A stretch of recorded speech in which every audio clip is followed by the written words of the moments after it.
Serie de distracción y la predicación acerca del amor al dinero. Vamos a tener nuestra, no sé si es segunda o tercera predicación, pero por ahí andamos. Y vamos a hablarles hoy, quiero compartir con ustedes acerca del valor del dinero. Y quiero tener una escritura en el libro de los Hechos. Hechos de los Apóstoles, capítulo 8. Vamos a tener la escritura en esta mañana. A la altura del versículo 18, tenemos la oportunidad de leer el texto sagrado.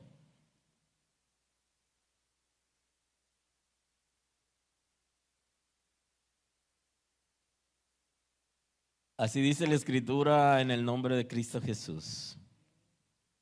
Cuando vio Simón que por la imposición de las manos de los apóstoles se daba el Espíritu Santo, les ofreció dinero diciendo: dame también a mí este poder, para que cualquiera a quien yo impusiere las manos reciba el Espíritu Santo. Entonces Pedro le dijo: tu dinero perezca contigo, porque has pensado que el don de Dios se obtiene con dinero. No tienes tú parte ni suerte en este asunto, porque tu corazón no es recto delante de Dios. Arrepiéntete pues de esta tu maldad y ruega a Dios si quizás te sea perdonado el pensamiento de tu corazón, porque ni el de amargura y en prisión de maldad veo que estás. Respondiendo entonces Simón dijo: rogad vosotros por mí al Señor, para que nada de esto que habéis dicho venga sobre mí. Muy amable, pueden sentarse. Vamos a adentrarnos hoy en la predicación acerca del valor del dinero. ¿Cuánto vale tu dinero? En este tiempo yo sé que la gente está pensando en que el dinero ya no vale igual que antes. Y algunos que tienen dinero en efectivo depositado están pensando que al ritmo que va la tasa del dólar, el dinero se le va a ir devaluando. Y otros que tienen temores de que se vaya a generar dinero inorgánico y que le devalúen lo que tiene. Ahora, ¿cuánto vale tu dinero? Todo eso está pensando la gente, el que sabe del dinero. Nosotros que no sabemos de eso, no tenemos ninguna preocupación. Pero los que saben de ese asunto del dinero tienen grandes preocupaciones, porque no hay manera de que ellos puedan detener algunas cosas que están pasando. ¿Cuánto vale el tuyo? Saben que no para todas las personas el dinero vale igual. 100 pesos para alguien puede ser algo sobremanera. Y dicen las personas que tienen menos recursos, que hay algunos que tienen muchos recursos que le dan más valor al dinero que ellos. Y lo que responden es, bueno, por eso tenemos, porque lo valoramos. Eso dice la gente que tiene, porque 100 pesos no lo valoran de la misma manera. Para compartir con alguien 100 pesos, eso es una cosa, una ceremonia. Y ni hablar de aquellos que todas las cosas las registran, que tiene que pasar por un proceso, una orden, un registro, y todo eso son dinámicas que existen. Ahora, no todas las personas valoran el dinero de la misma manera. Y cada quien tiene su razón para hacerlo. Ahora, ¿cuánto vale el dinero realmente? Si observamos el concepto del valor del dinero, tendríamos que verlo a partir de lo que antes se establecía en los bancos centrales de las naciones, que era mediante los metales preciosos, oro, y ya ustedes saben por ahí la dinámica. Hoy ya la relación se hace con monedas fuertes, lo que se conocen como las monedas fuertes en el mundo, que ya tiene que ver con libras esterlinas, ¿verdad? Y de ahí para allá, euro, dólares, yen y otras monedas fuertes del mundo. Entonces el dinero, por eso el valor del dinero es local. Y tienen que verlo de dos maneras. Es local en términos de la tierra, porque no trasciende en el cielo, no se puede comprar nada. Aunque la gente está vendiendo hasta los milagros hoy, pero eso no es real. Por eso soy de los que creen que la iglesia necesita una nueva reforma, porque hemos caído, y qué bueno que estamos también en el mes de la reforma protestante, porque hemos retrocedido, y de las 95 tesis que Martín Lutero presentó en una congregación en Alemania, posiblemente ya la iglesia que nació a partir de ese movimiento esté violando algunos de sus planteamientos. Y podemos estar seguros que hay muchísimos, o sea que necesitamos, sería una contrarreforma para poder volver a las Sagradas Escrituras y tener una vida conforme al diseño de Dios. Y eso todo por la situación de convulsiones que vive el mundo. Ahora, el dinero no sirve para lo eterno, aunque puede afectarlo, y eso lo veremos al final de la predicación de hoy, puede afectar lo eterno, pero no sirve para comprar lo eterno ni nada de valor. Aunque yo sé que mucha gente está pensando acerca de que el dinero no compra la felicidad, pero sí la financia. Eso lo veremos en una predicación de esta que se llama La filosofía del dinero. Ahí vamos a hablar de cómo piensa la gente acerca del dinero. Y que algunos están pensando aún dentro de la iglesia, bueno, pero si no tengo dinero, la muchacha no se quiere casar conmigo. Y eso es interesante, porque ninguna familia va a querer casar a su hija con un vago. O sea, si no trabaja, si no produce, ¿quién va a querer casar a su hija con un vago, con una persona que va a tener que sostenerlo? O sea, nadie va a querer eso. Pero con todo y eso, usted no puede comprar a una mujer con dinero, ni puede comprar el amor de una mujer con dinero. Aunque en algunos países piden una dote, y en otros países en el este de Europa se llevan las mujeres a mercados y todo eso para la familia venderla, pero con todo no es comprar directamente a la mujer, sino es como aportar a la familia, que ya en África y otros países orientales utilizan la dote, que es dar algo a cambio de. Si tú no tienes solvencia, tú no cabes en esta familia. Esas son dinámicas que se establecen culturalmente. Si quieres entrar a esta familia, tú necesitas solvencia. Te vas a casar con ella, deja algo aquí. Es interesante, porque hasta hubo una congregación que estableció la dote, pero era la persona que se querían bautizar, tenían que traer a alguien para poderlo bautizar. Tú te quieres bautizar, gánate una gente, tráelo, y entonces yo te bautizo y me quedo discipulando. Eso es muy interesante, esa dinámica. Y ahí entonces ese tema se pudiera trabajar en el concepto de por qué evangelizamos. Ellos evangelizaban porque querían bautizarse, esa era la motivación. Hay congregaciones que las muchachas se evangelizan porque hay pocos varones dentro de la iglesia. Y entonces necesitan que también se conviertan los varones para poder contraer matrimonio y todo eso. Entonces hay una motivación por la que la gente evangeliza. Ellos estaban evangelizando porque querían bautizarse. Entonces, no solamente la gente evangeliza porque necesitamos almas que salvar, ¿verdad? Aleluya.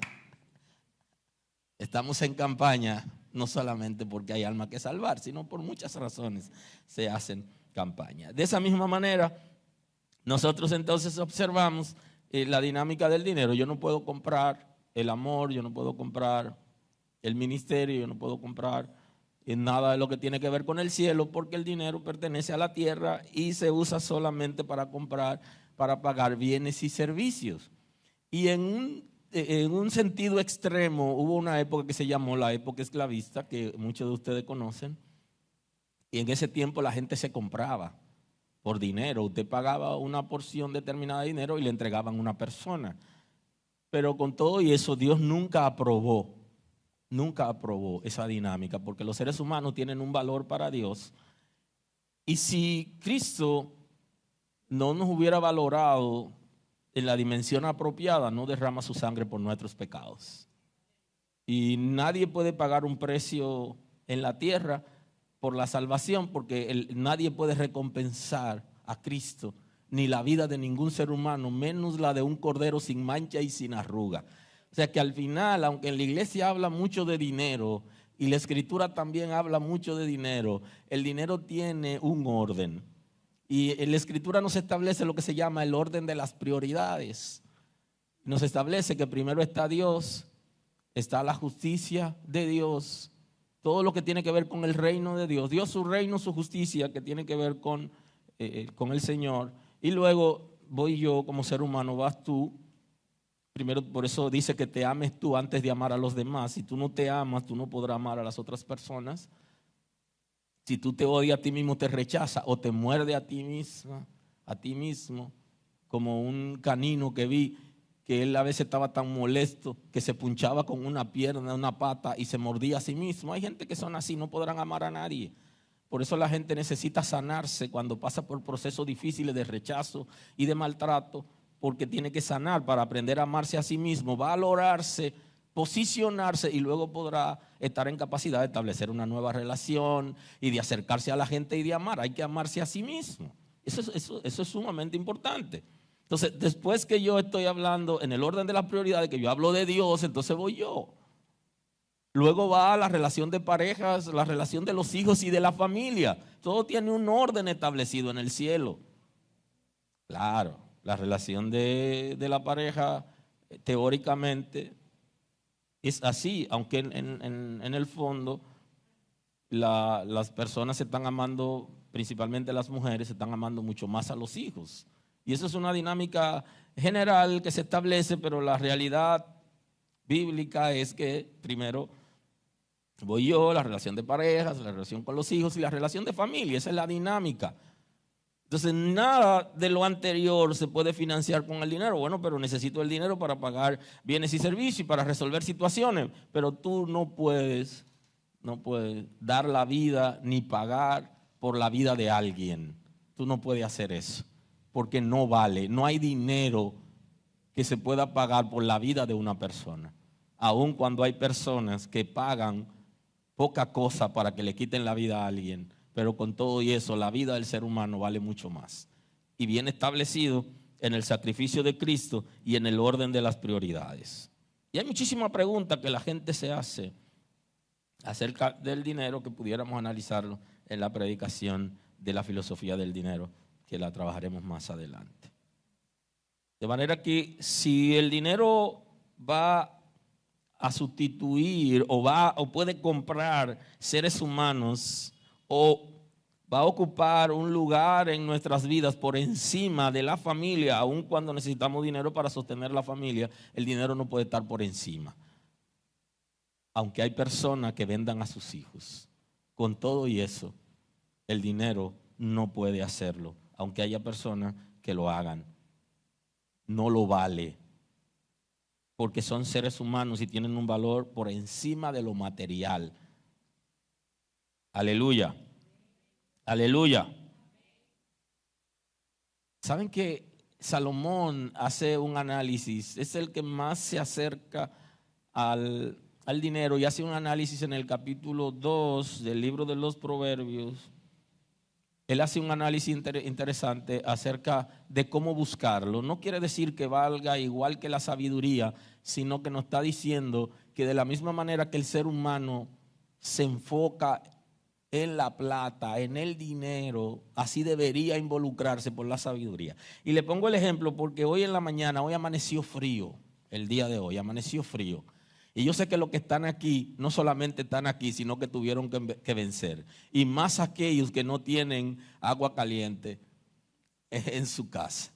Tuvieron que vencer para estar. Entonces, porque de eso se trata. Y ahí voy a entrar en el texto bíblico que presenta el proverbista con relación a la sabiduría y la plata. Porque estamos aquí y usted compara, bueno, pero cuando vamos al trabajo, los que viven en países fríos, nórdicos, que viven en países muy fríos, se levantan siempre con su nieve.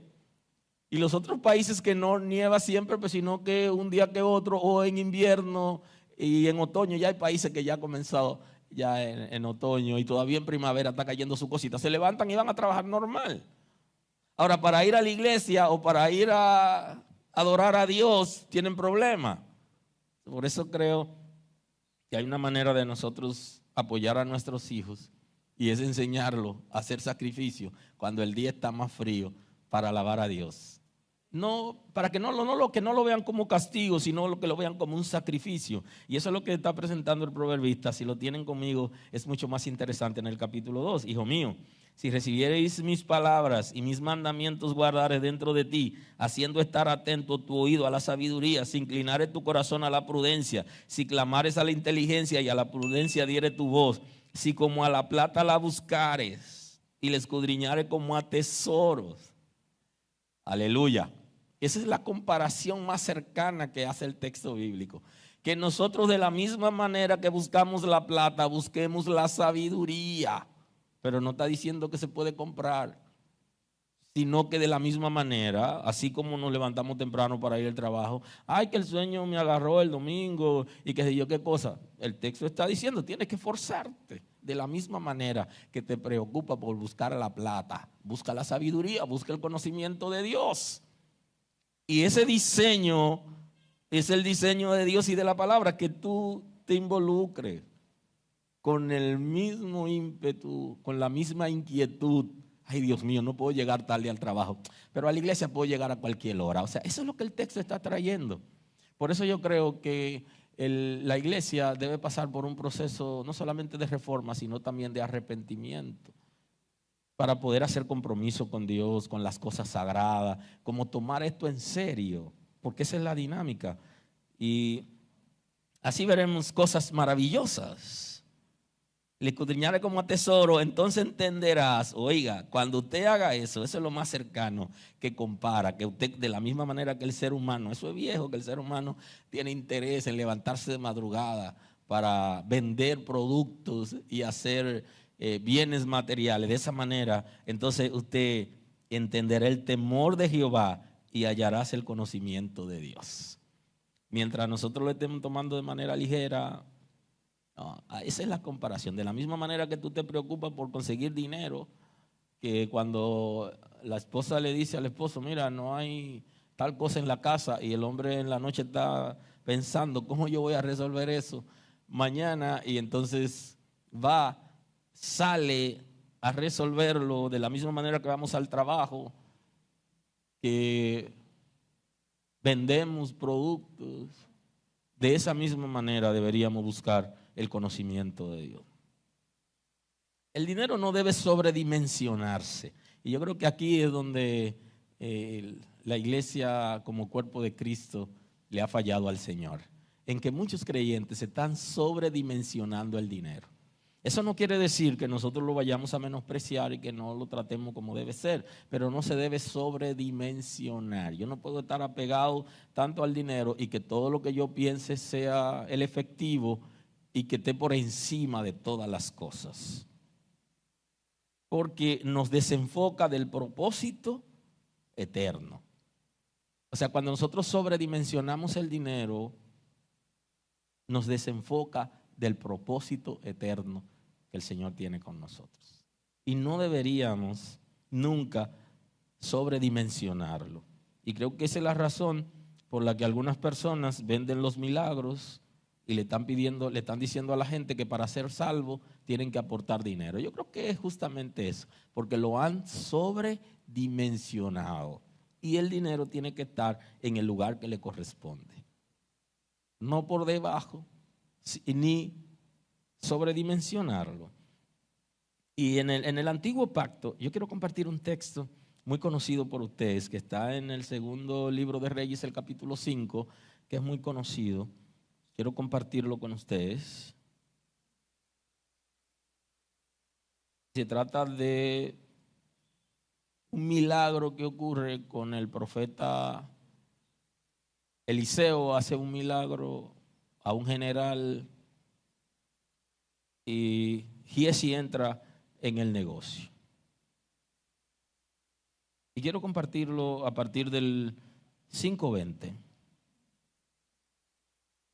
Dice el texto en el nombre de Jesús. Dice: entonces Giesi, criado de Eliseo, el varón de Dios, dijo entre sí: he aquí mi señor estorbó este sirio Naamán, no tomando de su mano las cosas que había traído.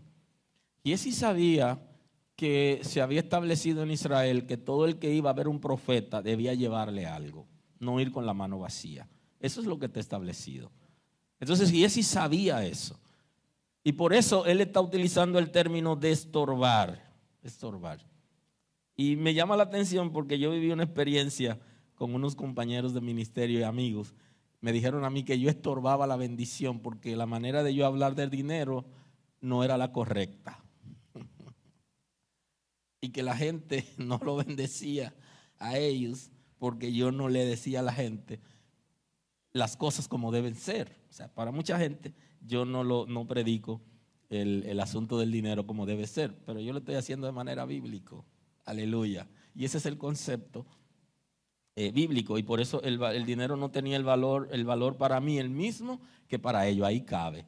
Entonces ellos sentían que no era correcta la manera, y creo que eso pasó con Giesi. Giesi tuvo esa gran experiencia. Entonces Giesi dice: he aquí mi señor estorbó este sirio Naamán, no tomando de su mano las cosas que había traído. Quiero decirles que en ese momento había una crisis. En la escuela de profeta no había para comer el día que Naamán recibió el milagro. Esos días buscaban calabaza silvestre para comer, y un día se encontraron con una calabaza venenosa. Y hubo que hacer un milagro para que no se murieran los profetas que estaban en la escuela de profetas. Y Giesi está alegando algo que es conforme a su derecho. Pero aquí hay un misterio que no necesariamente Giesi tiene razón. Giesi se entiende que en un momento de crisis, ¿cómo es que van a rechazar? Y eso pudiera pasar, que el día que ustedes estén sin alimentos en la casa, y para utilizar un término muy dominicano, cuando el rancho esté ardiendo por alguna necesidad económica, ese día usted sale a la calle y le hacen una propuesta indecente. Porque Satanás sabe exactamente qué es lo que tú necesitas y te va a tentar con lo que tú necesitas. Entonces, Giesi entiende que el profeta esté estorbando porque hay un principio que se ha establecido, y el Naamán lo hizo bien porque llevó el dinero. Ahora, Naamán era gentil, y eso es importante. Y los hijos de Dios, para hacer negocios con inconversos, tienen que antes saber la fuente del ingreso de los inconversos. Igualmente que la iglesia, antes de recibirle dinero a inconversos, inclusive a algunos conversos, algunos que están en la iglesia antes de recibirle dinero debería saber dónde reciben ese dinero, cuál es la fuente de donde reciben el dinero, para que la iglesia no vaya a llevar la maldición que cae sobre aquellos que están haciendo malos negocios. Debería estar pendiente de lo que están dentro, y cuando es de fuera debería supervisar. Y me pasó recientemente que una hermana me dijo que le vendiera un solar, y entonces la persona que me llamó, apareció una imagen en el WhatsApp, y la imagen por simple intuición me dijo a mí que yo no puedo hacer negocio, y yo solté eso. Ese solar no es mío tampoco, pero yo no me voy a meter en lío. Hay una imagen que usted se da cuenta. Yo no sé cómo que alguna gente tan ciego con familiares, que se le ve que son como extraños y que están haciendo cosas raras y le están recibiendo dinero y saben, sospechan, se ve. Sí, si te va a vender una propiedad, va a ser un negocio. Inclusive si está buscando trabajo, usted debería saber el origen de la compañía o de la empresa donde usted va a buscar ese empleo, porque si usted y se va a meter en la boca el lobo y usted no es un hijo de Dios. La Biblia dice que nosotros tenemos la unción del santo. Lo que pasa es que nosotros no hemos entendido ese principio. Tenemos la unción del Espíritu de Dios que nos da a conocer todas las cosas. Yo personalmente, hay con instituciones financieras que no hago negocio. Y pregúnteme lo privado y le digo. Es que, o sea, hay cosas que está claro. Que se sabe el origen. Que su origen viene de vicio y de cosas que usted tiene que estar claro en eso. Los hijos de Dios estamos llamados a tener los ojos abiertos para evitar situaciones. Entonces aquí Giezi se está quejando internamente, está haciendo un juicio de valor por la que el profeta rechazó lo que llaman los creyentes la bendición. Rechazó la bendición del gentil, del general sirio que había recibido un milagro de parte del profeta. Inclusive el general se quejó y le dijo, pero es que lo que él está haciendo no está bien. Mi nivel es para que él venga donde mí y ponga la mano y declare la palabra y me sane. Pero ese general no sabía que el pueblo de Israel hay normas que no se pueden acercar a lo leproso, aunque sea el rey. Y aunque tenga la dimensión que tenga. Y lo trató de una forma diferente y le dijo, vete zambulle, dile que se zambulla allá, dile, en el río y que vas a recibir el milagro. Él rehusó hasta que un criado le dice, mi general, si él te hubiera dicho que haga algo difícil, no lo hubiera hecho, entonces ve.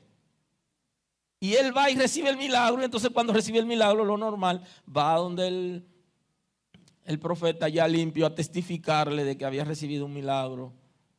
Si hubiera sido hebreo, va a donde el sacerdote para que el sacerdote lo examine y se da cuenta que sí ha recibido un milagro y que puede reincorporarse en la sociedad porque era un trabajo de los sacerdotes. Pero él va a donde el profeta y va a glorificar a Dios y a reconocer la grandeza de Dios porque él recibió el milagro porque fue humilde.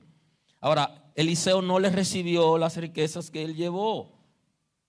Y entonces Giezi, que era su asistente, sabiendo que había necesidad y que entiende él, porque hay gente que todavía no han entendido los principios de la palabra de Dios, que no se trata de recibir, señores, para vivir bien y resolver problemas que uno tiene en su casa y en el ministerio. No se trata de eso, se trata de estar en paz, que es lo que Dios aprueba y que es lo que Dios desaprueba. Es mejor tener al Señor y seguir con las necesidades que ellos tenían y que Giezi se estaba viviendo. Ya Giezi había comido calabaza y se estaba comiendo una calabaza silvestre. Tenían que salir a recolectar alimento en el monte porque no había suficiente para los profetas. Y él entendía, este fue el momento. Dios nos bendijo, aleluya. Se acabó la malaria, como se diría en buen dominicano. Pero no es así. Él rehusó hacerlo por una serie de razones que van desde lo espiritual hasta de su formación y de sus principios. Y él dice, vive Jehová, aquí comprometió a Dios, vive Jehová, que correré yo tras él y tomaré alguna cosa. Dice, vive Jehová, que yo lo seguiré y tomaré algunas cosas. Ahora observe en el texto que él aquí está comprometiendo a Dios porque lo que él iba a hacer, él entendía que estaba correcto. Pero él utiliza palabras de mentiras para conseguir aquello que él entiende que era correcto porque ya eso a él le pertenecía, porque él lo había llevado al profeta y ya le pertenecía. Además habían recibido un milagro y hay gente que quiere cobrarlo de los milagros. Inclusive hay gente que están cobrando hasta las oraciones, pero yo he orado por ella, yo fui a orar y no me bendijo. Porque la bendición es lo material. Si fue y oró y declaró la palabra, entonces creen que deben recibir algún beneficio por eso. Y él sí entiende que ya esas cosas le pertenecían porque Él lo había llevado, el profeta había rehusado, y entonces él va tras esas cosas. Tomaré algunas cosas. Y siguió Giezi a Naamán. Cuando vio Naamán que venía corriendo tras él, se bajó del carro, y el general lo conoce y sabe que es el criado del profeta. Se baja del carro para recibirle y dijo: ¿va todo bien? Él dijo: bien. Mi señor me envió a decirte: he aquí vinieron a mí esta hora del monte de Efraín 2 jóvenes de los hijos de los profetas. Dice: de la escuela de profetas que está en el monte de Efraín, de la escuela, vinieron a buscar. O sea, hay una relación estrecha porque había necesidad, pero él está mintiendo, y lo que está pidiendo no es para llevarlo a la escuela de profetas para que se sostengan o para compartirlo con los que están en la escuela de profetas. No, es para asunto personal.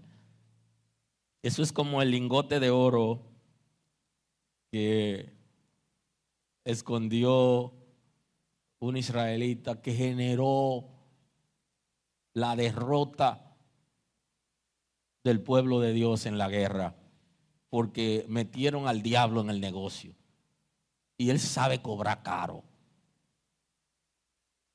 El anatema, el lingote de oro y el manto babilónico. Porque ese manto babilónico y ese lingote de oro tuvo un valor más allá, porque tuvo el valor de vidas que se perdieron en medio de la guerra. Él valoró más, Acán valoró más el lingote de oro y el manto babilónico que la vida de los soldados en la guerra.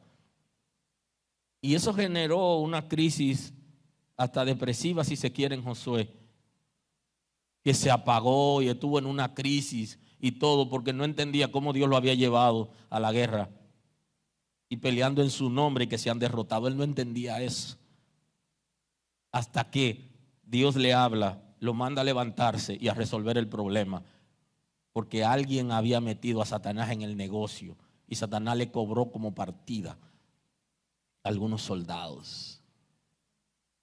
Y creo que hay gente que no ha entendido la escritura todavía, y por eso no saben el valor que tiene el dinero y lo están sobredimensionando por encima del valor que debería tener. Entonces va a donde Naamán, le dice una mentira para convencerlo, y él no tenía que hablar mentira para que el general le entregara todo si quería, porque eso ya había sido destinado para ellos.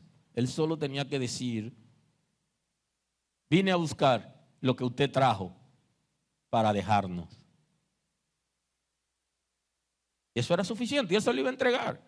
Por eso se apea del carro y va donde el asistente del profeta y le dice: todo va bien, pero el pecado trae mentira. Y yo he estado analizando en estos días gente que son brillantes, pero usan esas cosas para hacer maldad, para hacer daño, y no usan eso para beneficio de ellos y de los demás en términos de ciencia, de conocimiento y de cosa buena.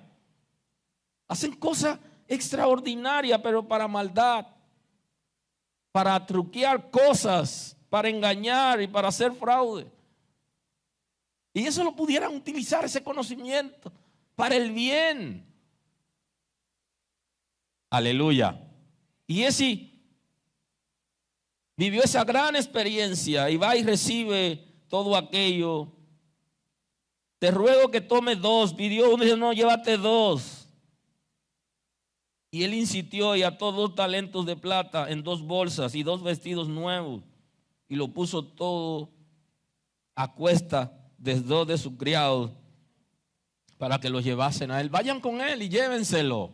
Mira a ver si quiere algo más. Todavía hay más, y todo eso es para ustedes. Ha sido ya dedicado para ustedes.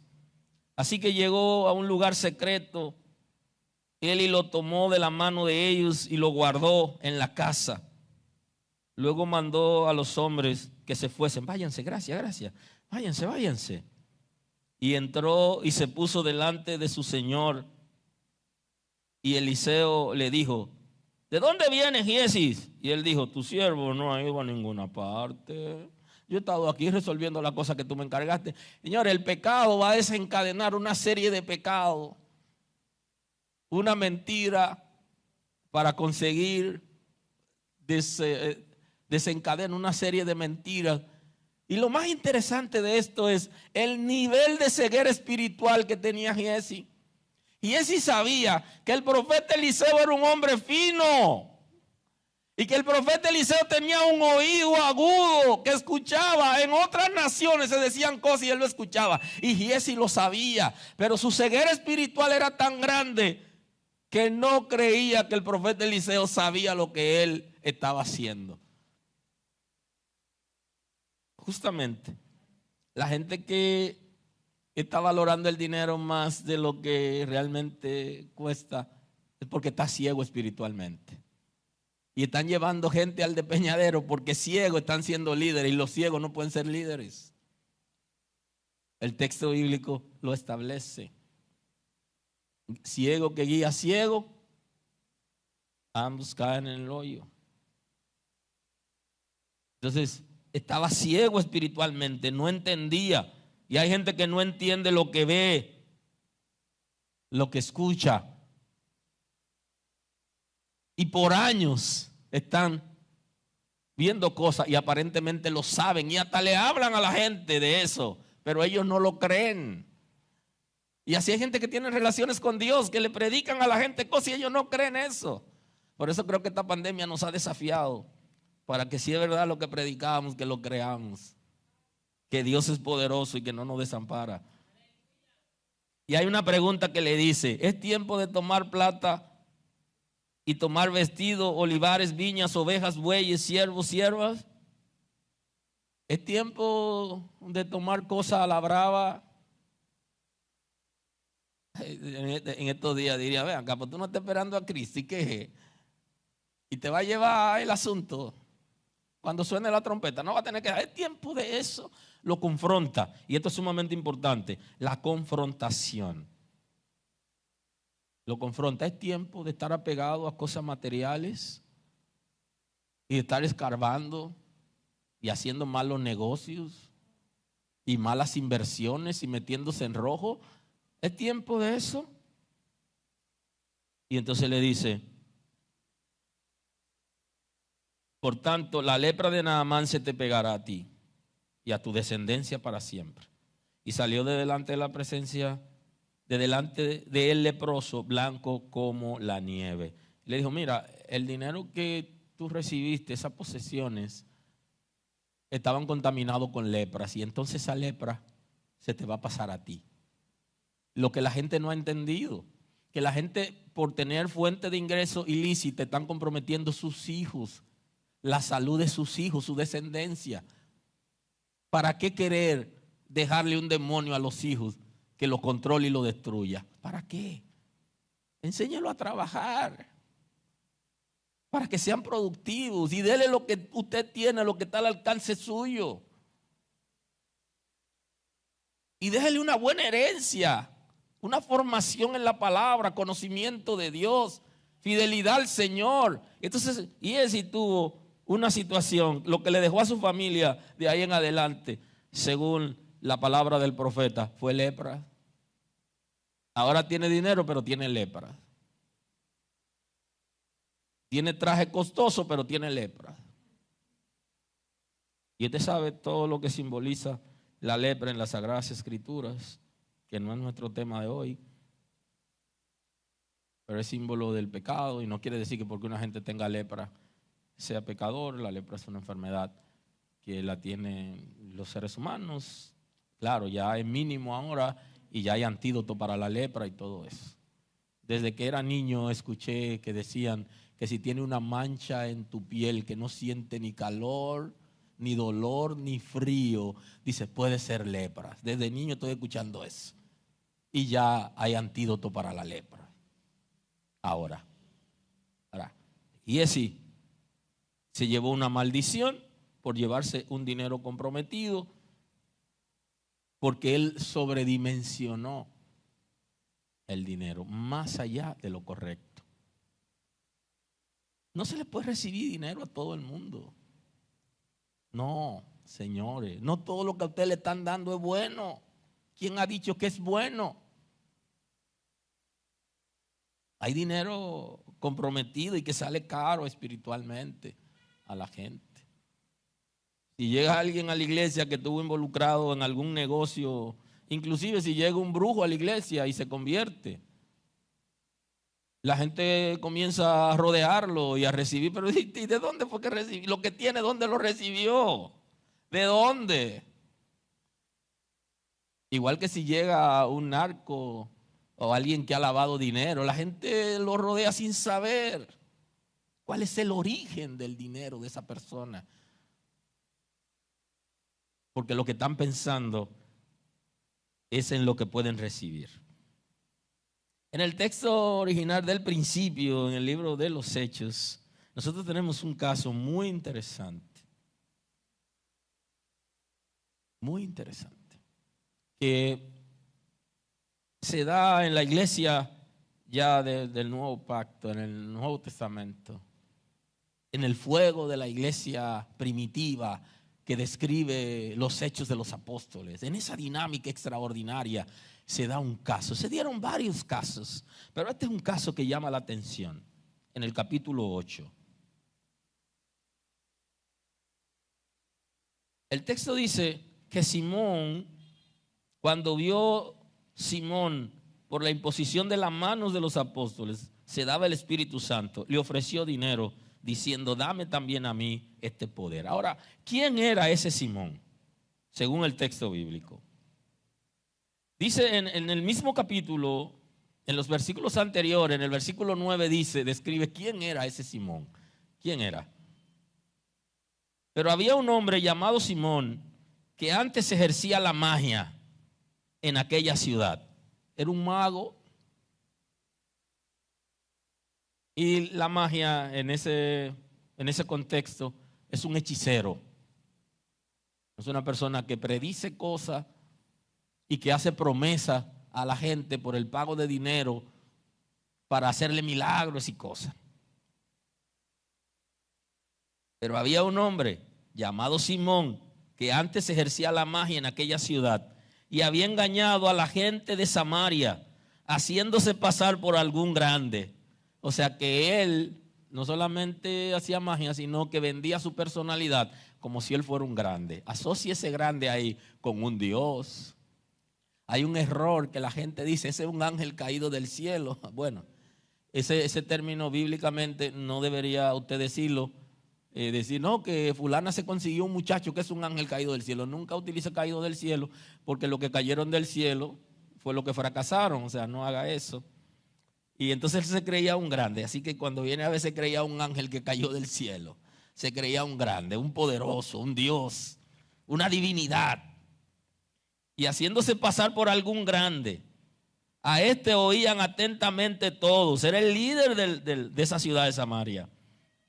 Y desde el más pequeño hasta el más grande, diciendo, este es el gran poder de Dios. O sea que lo que él hacía lo asociaban con Dios, con un Dios, con alguna divinidad. Tenía poder, y de lo pequeño a lo grande, todas las familias, todos en esa comunidad sabían que de alguna manera había alguna luz en esa persona. Pero ya los que conocemos la palabra sabemos que estaba guiado por espíritu de maldad, que son los que hacen ese trabajo. Y les estaban atentos porque con sus artes mágicas le había engañado mucho tiempo. Pero cuando creyeron a Felipe, que anunciaba el evangelio del reino de Dios, y en el nombre de Jesucristo se bautizaban hombres y mujeres. Entonces llegó Felipe predicando, evangelizó la comunidad y hubo problema, porque le quitaron al hombre la fuente de ingreso. Y usted sabe todo lo que implicó en Filipos, lo que le pasó al apóstol Pablo por haberle quitado la fuente de ingreso a un hombre que tenía una muchacha esclavizada con espíritu de maldad y que la ganancia sostenía a su familia y tenía muchísimos bienes. Eso le llevó a Pablo a una cárcel, porque le hicieron un molote, se inventaron falso testimonio y al final Pablo cayó preso. Y ahí es donde ocurre aquel milagro que ustedes conocen y que nosotros hemos hablado, que el apóstol Pablo y Silas comenzaron a cantar en el calabozo de más adentro. El calabozo de más adentro era donde se tiraban los desechos de los otros presos. Era hacia allá atrás, ya usted sabe. Y ahí, en esa condición, también la mano y los pies se lo amarraban con cadena y con grillete. Y en esa condición allá adentro, atrás, Pablo y Silas comenzaron a adorar a Dios y a cantar hasta que algo pasó y se estremeció la cárcel. Pero fue justamente por una experiencia, porque boicoteó la ganancia. Hay gente que si alguien le troncha su negocio, y por eso usted tiene que saberse manejar, usted no puede pararse a vocearle a alguien que está haciendo malos negocios. Usted tiene que irse de ahí, orar, y si está en su comunidad, reprender y orar para que ese negocio se quite de ahí, pero no se ponga a vociferarle al frente, porque eso le va a generar problemas. Hay gente que por que alguien le tronche su ingreso, su manera de engañar, generan situaciones. Ahora, por la autoridad de la palabra, el apóstol Pablo trajo la revelación y reprendió el espíritu que estaba en la muchacha. Y esto pasó con este hombre. Cuando se dio cuenta que todo el mundo se convirtió en el pueblo, él también se cogió para la iglesia. Y los espíritus se aquietan en mucha gente que viene a la iglesia. Hay gente que son libres, pero hay gente que no son libres. Porque el que no se arrepiente con la motivación apropiada no es libre. Sino los espíritus se aquietan porque están en la iglesia y están controlados, pero ellos no son libres. Si no, pregúntele a la bruja de Endor, la divina de Endor, que cuando vino la ley del rey, ella dejó de hacer la actividad, pero ella seguía creyendo en eso. Y cuando el rey la necesitó, ¿qué fue? Fue certera en la adivinación y consultó a los espíritus de los muertos, aun cuando estaba prohibido, porque lo que se prohíbe y la gente lo acepta como ley, no quiere decir que la gente sea obediente a Dios. Y hay gente que están en la iglesia que han dejado de hacer sus actividades ilícitas, pero no se han arrepentido. Y esos espíritus están aquietados, pero están ahí. Ahora hay gente que se ha arrepentido de corazón. Su espíritu ha sido liberado y regenerado. Y han sido sanados espiritual, emocionalmente. Aleluya. Y eso es otra cosa diferente. Ahora este hombre, como todo el pueblo se involucró, él también se involucró en la iglesia. Cuando creyeron a Felipe, que anunciaba el evangelio del reino de Dios, y en el nombre de Jesucristo se bautizaron hombres y mujeres, también creyó Simón mismo, y habiéndose bautizado, estaba siempre con Felipe, viendo las señales y grandes milagros que hacía. Estaba atónito, él estaba con los ojos así, sorprendido, viendo todo lo que hacía Felipe, y no se le quitaba del lado. Mientras Felipe ponía la mano, había milagros, él estaba ahí al lado de Felipe, viendo todo eso, con los ojos brillosos, sorprendido de lo que estaba pasando allí. Pero eso no quiere decir que él se haya arrepentido. Por eso le llamó la atención para él cambiar lo que hacía antes y hacerlo ahora conforme lo hacen en la iglesia. Dato interesante, ¿eh? Mucha gente que tenían espíritu de adivinación vienen a la iglesia y ahora lo han bautizado como profeta, pero siguen siendo adivinos, siguen siendo espiritistas y son certeros en adivinaciones. Lo que pasa es que ellos se bautizaron y bautizaron el espíritu con ellos, el espíritu que trajeron, pero ellos no se han arrepentido, no han sido transformados y ahora todo el mundo le llama profeta. Busque el origen y busque su vida. Y eso era lo que hacía Jezabel, que se registra en Apocalipsis. Eso era lo que hacía. Ella antes era eso. Y cuando llegó a la iglesia se estableció y ya era una líder ahora en la iglesia. Y estaba carcomiendo por debajo los principios, porque estaba guiando a la gente a espíritu de maldad con posesión espiritual extraña. Lo que algunos están llamando fuego extraño.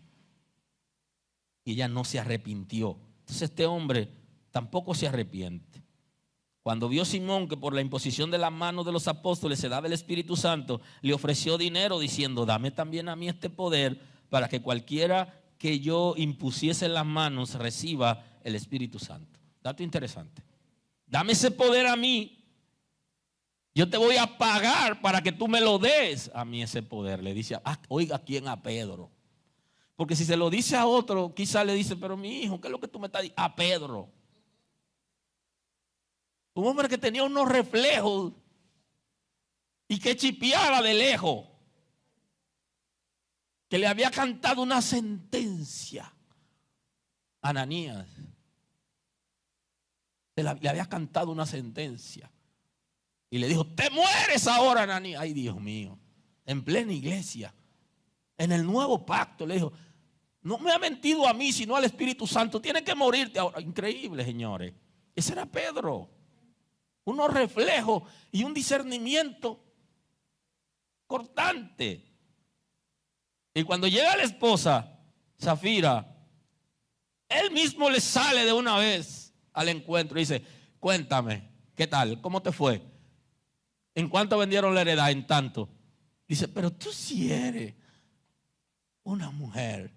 Entonces le dice, oye, mira para atrás, ¿tú ves esos muchachos? Vienen de enterrar a tu esposo, te llevarán a ti. Miren, dichoso ese hombre que no le dijo, muérete por lo que me estás ofreciendo. Dichoso ese hombre. Fue más suave con este. Fue más suave con el inconverso que con el converso. Fíjese.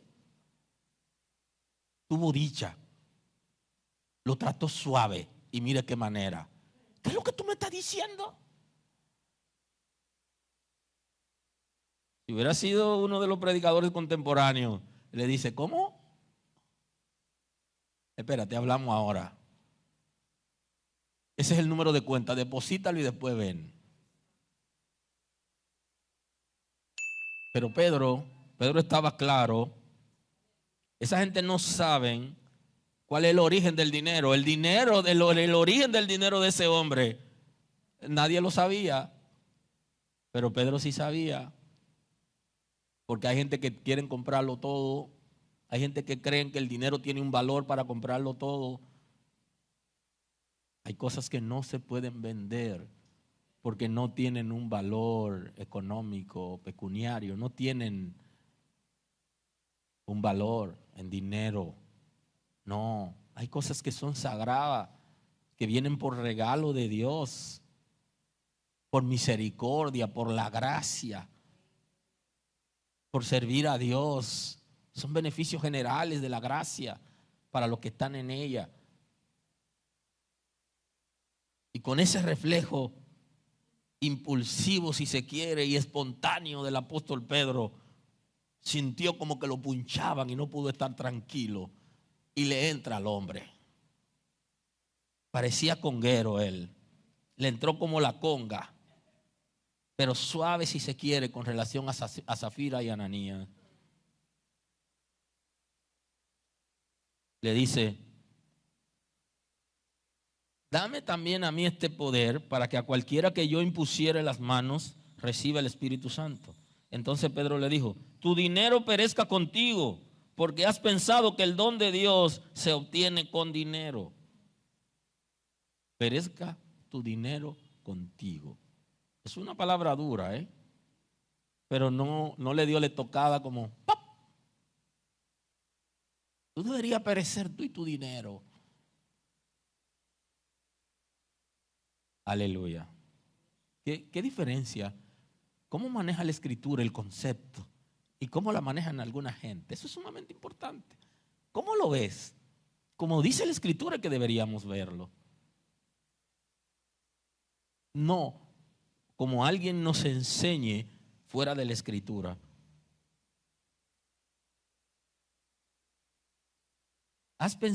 ¿Por qué has pensado que el don de Dios se obtiene con dinero? Y creo que esta reforma debe venir en aquellos que han pensado que el don de Dios se obtiene por dinero. No se obtiene por dinero ni la gracia, ni la salvación, ni los dones. No estoy autorizado a venderle los dones a la gente en la iglesia, ni darle dones a los que más tienen o a los que más cooperan. No es bíblico, no funciona. Es por gracia, lo hace el Espíritu Santo. Ni las posiciones en la iglesia son para los que más tienen, no más cooperan, no funciona. Esto es por gracia. Esto lo hace el Espíritu de Dios, lo hace el Señor, conforme a su diseño. Y los que no han llegado más lejos deberían estarle preguntando a Dios: ¿y por qué que yo no he avanzado más? Pregúnteselo y comience a empujar. Y estoy seguro que el Señor le va a revelar el por qué. Aleluya. Y allane el terreno para que lo que está torcido se enderece y lo que no camina derecho no se salga. Y todo cambiará.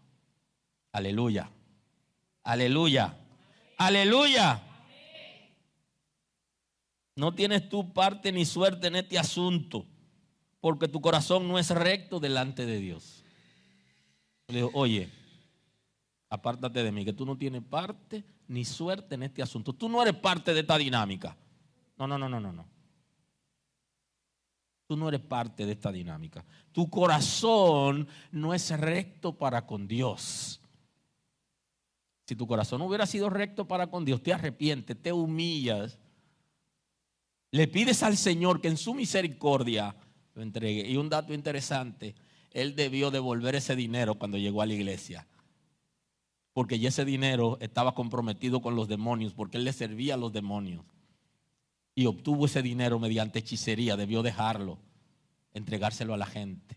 ¿Qué es lo que debe hacer todo el que llega a la iglesia con dinero que lo ha obtenido mediante informaciones, actividades ilícitas contra la ley de los hombres o de Dios? Debe devolverlo cuando llegue a la iglesia, dejarlo fuera. Eso es lo que debió hacer. Aleluya. Aleluya. Aleluya. Esto es serio, señores. La iglesia no le puede recibir dinero a esa gente bajo ninguna circunstancia, porque sus vidas no se corresponden con la palabra de Dios, porque el dinero que tienen está comprometido con el infierno. Y si la iglesia les recibe, se hace socia. Y si usted de manera individual lo recibe, usted se hace socia. Y usted está asociando a sus hijos con ese asunto. Usted no vende la sustancia, pero le recibe dinero. Entonces sus hijos viven de esa sustancia. Entonces sus hijos están manchados con la misma sangre, porque usted parte de la dinámica. Sus hijos están manchados con la destrucción de la familia, que se destruyen, con la gente que han matado para quitarle ese dinero, y con los espíritus que están involucrados en la dinámica. Tu corazón no es recto para con Dios. No ha procedido de manera apropiada. No te ha arrepentido. Ha pensado mal. ¿Y qué es lo que crees que es la iglesia? ¿Qué es lo que crees que es el reino de Dios? ¿Qué es lo que tú crees que somos nosotros? Le está diciendo. Porque para Pedro el dinero tenía el valor apropiado. Y el dinero no podía comprarlo a él, ni podía comprar nada espiritual, porque no sirve para eso. Aleluya. Que se le da una palabra de esperanza. Arrepiéntete de esta tu maldad y ruega a Dios si quizá te sea perdonado el pensamiento de tu corazón. Y le dice: arrepiéntete. A ver, ni siquiera le dijo: ven, no. Oye, arrepiéntete. Y le dice: quizás Dios te perdone. Ni siquiera rogó por él. Quizás Dios te perdone. Arrepiéntete. Pero él, en su atadura espiritual y en su ceguera, la palabra de Pedro lo atemorizó a tal punto que tuvo una actitud de arrepentimiento. Y por eso él dice, respondiendo entonces Simón dijo: rogad vosotros por mí al Señor, para que nada de esto que habéis dicho venga sobre mí. Dice: yo no recibo eso que tú estás diciendo. Yo anulo eso. Rueguen a Dios para que nada de lo que Él dijo, oye, y lo hizo públicamente, rueguen a Dios para que todo lo que Él dijo sea anulado. Porque Él se dio cuenta que las palabras que habían sobre Él eran de maldición, que no eran una palabra fácil.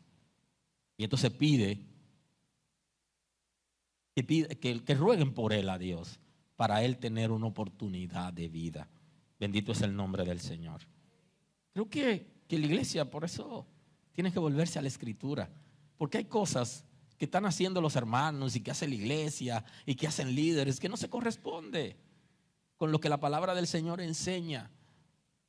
Y el nivel de ceguera espiritual que vive el mundo necesita líderes, y solo podrán liderar aquellos que tienen la palabra, que sus ojos están abiertos y que pueden ser luz en medio de las tinieblas. Hay que concluir. Ustedes saben que no me puedo quedar aquí hasta las 12. Deberíamos un día olvidarnos de esto y quedarnos aquí. Aleluya. O salir e ir y comer algo y regresar con la misma predicación. A las 3 de la tarde van, comen y regresan para seguir con la predicación. Aleluya. Bendito es el nombre. Pero hay que concluir. El amor al dinero puede ser una fuente de distracción. Es una fuente de distracción para los seres humanos.